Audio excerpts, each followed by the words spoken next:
Welcome to YOUCANIC. Today here on YOUCANIC we have a 2014 Chevy Cruze. On the Chevy Cruze, going to show you the process to be able to manually open up your trunk.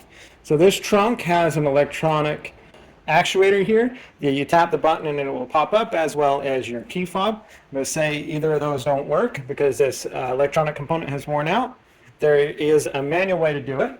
Now you'll need to crawl in through the back seats, crawl into the trunk space, and then be able to gain some access inside there. And I'll show you the crawl in there, but to make it easy for you to see what you're looking for, we're just going to actually pop the trunk right here, and we're going to simulate what would happen.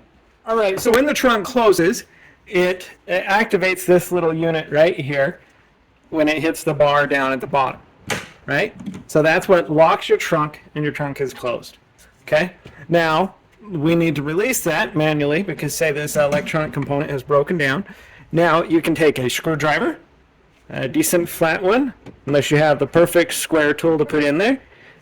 Then we just turn that a little bit to the left, and that will unlock it. So that is one method to be able to get your door lock the latch to open. The other one is, you see, this one has the child safety. So if somebody gets locked in there, all they got to do is reach for this and pull it, and that will unlock it also.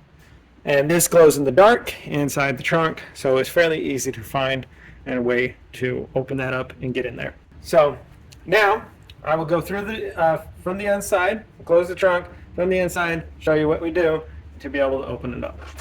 So you'll need to fold a seat down, this one or the other side. The other side will give you a bit more space. So down here in the trunk, you either have that one if you have a screwdriver, or you'll see this. And see, it glows in the dark, and you'll be able to just pull that and unlock the trunk to get out. And so that's how you would manually release your trunk if you need to, because the actuator has broken down. Thanks for watching YOUCANIC, where you can be the mechanic.